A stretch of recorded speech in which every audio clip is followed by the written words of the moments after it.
Hi mga be! For today's video, samahan niyo ako sa Day 1 ng Ateneo Marahuyo Open House 2026. Let's go!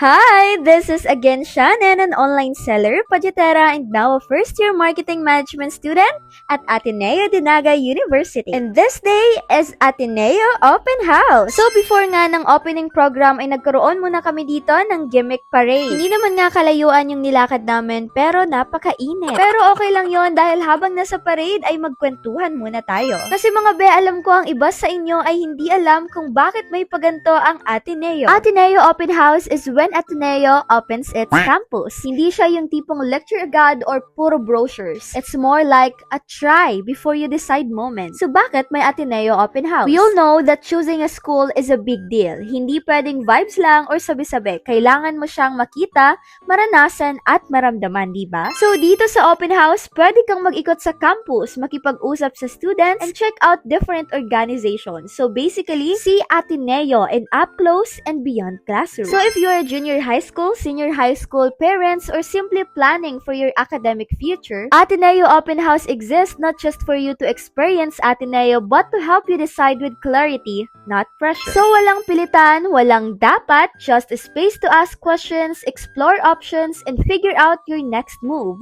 with your parents, with your friends, or even by yourself. So yeah, may Ateneo Open House because Ateneo believes na education is not just about where you study, it is about who you become. Diba, pasabog? Syempre, hindi lang yan dahil sa Day 3, may Battle of the Bands and the concert night. So experience the live performances of Eliza Maturan, Queen Yasmin, Ched Valencia, Carl Ramirez at Uncle Yab and Man. Kaya naman, buy your tickets at Ateneo Student Ambassadors for only 100 pesos. And ayan, finally nakabalik na tayo sa Ateneo. After nga ng roll call ng mga colleges, ay sinimulan na ang program.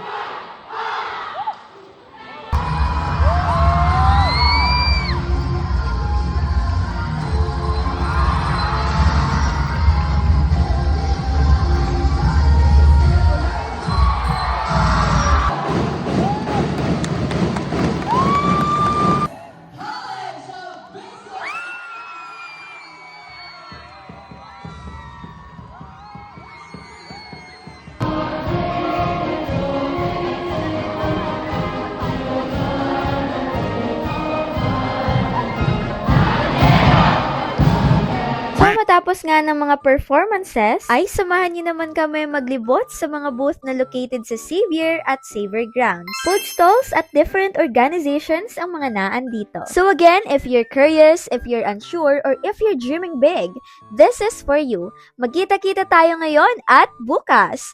Come explore and experience Ateneo.